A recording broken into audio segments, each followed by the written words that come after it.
Very warm welcome to all of you my dear future officers. आज हम लोग एक बहुत ही इंपॉर्टेंट वीवीआई टॉपिक रीड्स को देखने वाले हैं, जो फंडामेंटल राइट का एक टॉपिक होता है। और इसको डिस्कस करने से पहले हम लोग एक चीज आपको बताएं कि अगर आपने प्रीवियस सारे सेशन को नहीं देखा है फंडामेंटल राइट का, तो प्लेलिस्ट अवेलेबल है, वहां से जाकर के देखिए। और अगर आपको ऐसा लगता है कि चैनल डेडिकेटली आपके लिए वर्क कर रही है, तो चैनल को सब्सक्राइब और शेयर भी जरूर कीजिए, क्योंकि ये हमारे मोटिवेशन का एक बहुत बड़ा कारण है।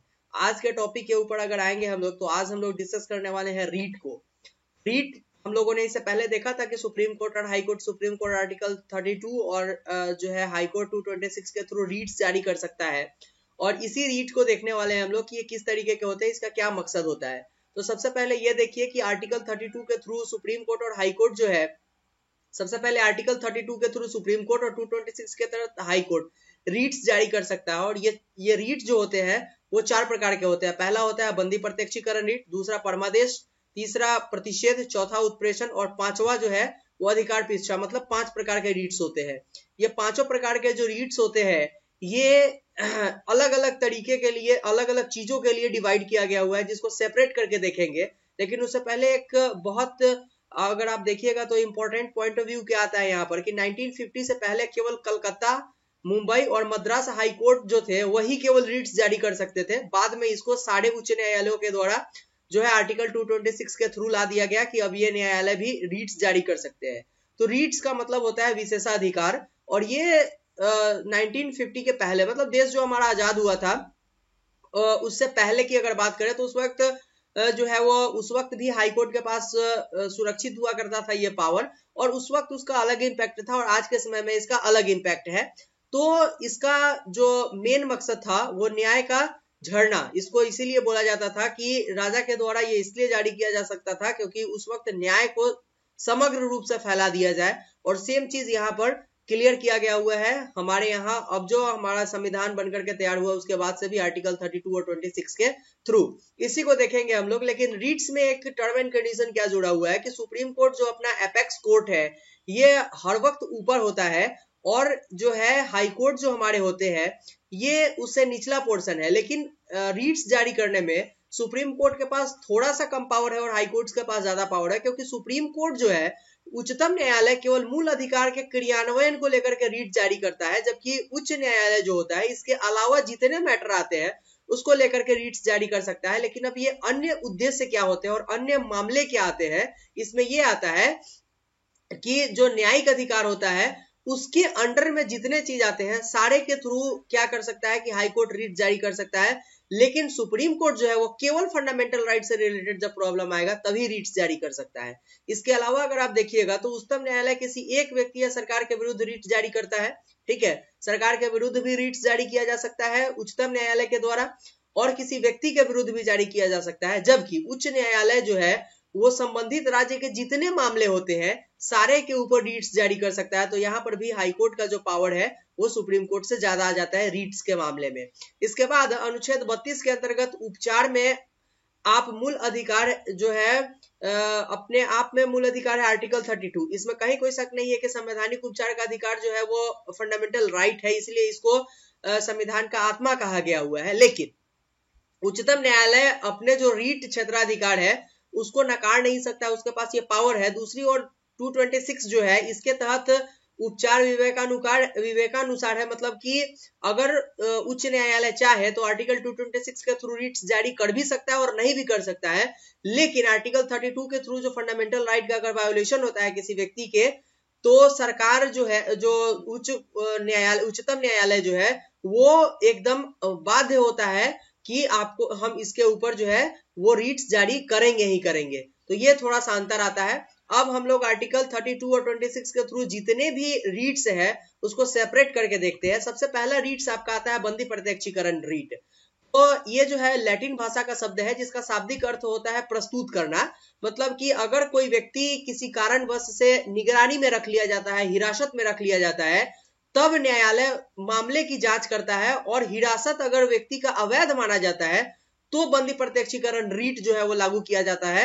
लेकिन इसमें टर्म एंड कंडीशन क्या जोड़ा गया कि इसके ऊपर हम बंदी प्रत्यक्षीकरण रीट तब तक जारी नहीं कर सकते हैं जब अगर किसी व्यक्ति का हिरासत कानूनी तौर पर किया गया हो, या फिर कार्यवाही किसी विधानमंडल या न्यायालय की अवमानना के तहत किया गया हो, या फिर न्यायालय के द्वारा हिरासत में उस व्यक्ति को लिया गया हो, या फिर हिरासत न्याय क्षेत्र के बाहर नहीं हुई हो, तब इस कंडीशन में हम लोग क्या करेंगे कि बंदी प्रत्यक्षीकरण रीट्स नहीं जारी कर सकते हैं। अगर किसी व्यक्ति को डिटेंशन में रखा जाता है या फिर उसको अवैध रूप से निगरानी में रखा जाता है। तो परमादेश के ऊपर अगर हम लोग बात करेंगे, यह भी एक इंपॉर्टेंट रीट से है।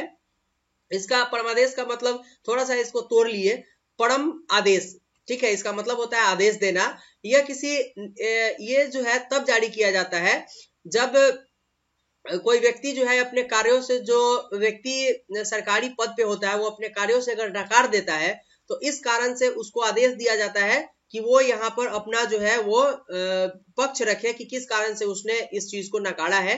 ठीक है, ये संविधान, ये जो है उच्चतम न्यायालय और उच्च न्यायालय दोनों के द्वारा जारी किया जा सकता है।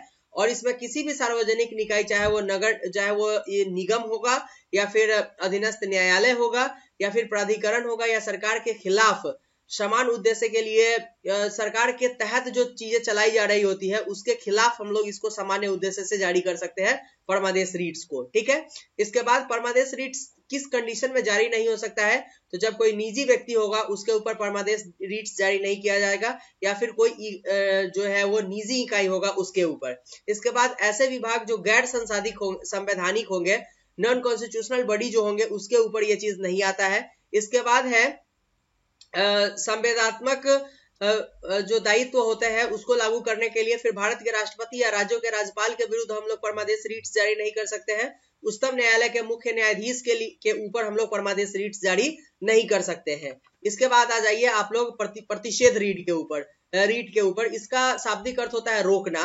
तो जब कोई हाईकोर्ट जो होता है वो अपने अधिकार क्षेत्र से बाहर कोई काम करता है, ठीक है, जब कोई न्यायालय अपने अधिकार क्षेत्र से बाहर काम करता है तो उसके ऊपर जो है वो प्रतिषेध रीट्स जारी किया जा सकता है। और ये जारी किया जाता है आर्टिकल 32 के थ्रू सुप्रीम कोर्ट और आर्टिकल 226 के थ्रू हाई कोर्ट के थ्रू। ठीक है, तो इसमें जो है ये रीट्स जो है वो सिर्फ न्यायिक जो इस प्रतिषेध जो होता है इसका संबंध जो है वो रीट सिर्फ न्यायिक एवं अर्थ न्यायिक जो है वो अर्ध न्यायिक प्राधिकरण के विरुद्ध ही जारी किया जा सकता है। यह प्रशासनिक प्राधिकरण, विधायी न्यायिक एवं निजी व्यक्तियों और निकायों के लिए इसको जारी नहीं किया जा सकता है कि वो अपने अधिकार क्षेत्र से बाहर का काम कर रहा है।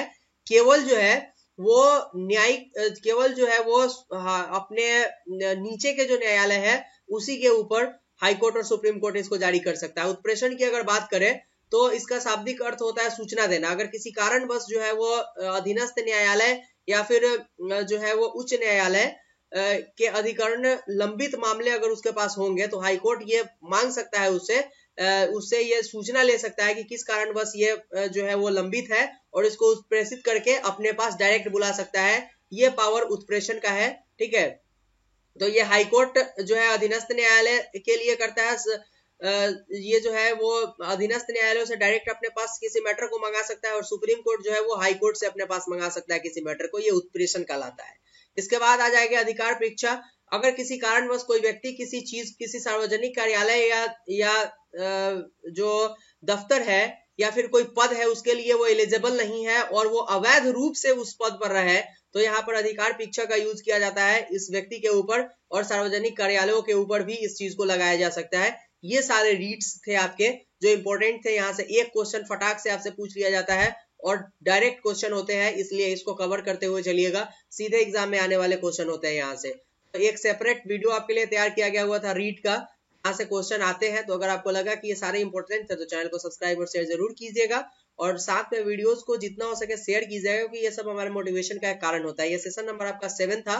नेक्स्ट सेशन 8 होगा जो इस टॉपिक का लास्ट सेशन हम लोग लेने वाले हैं।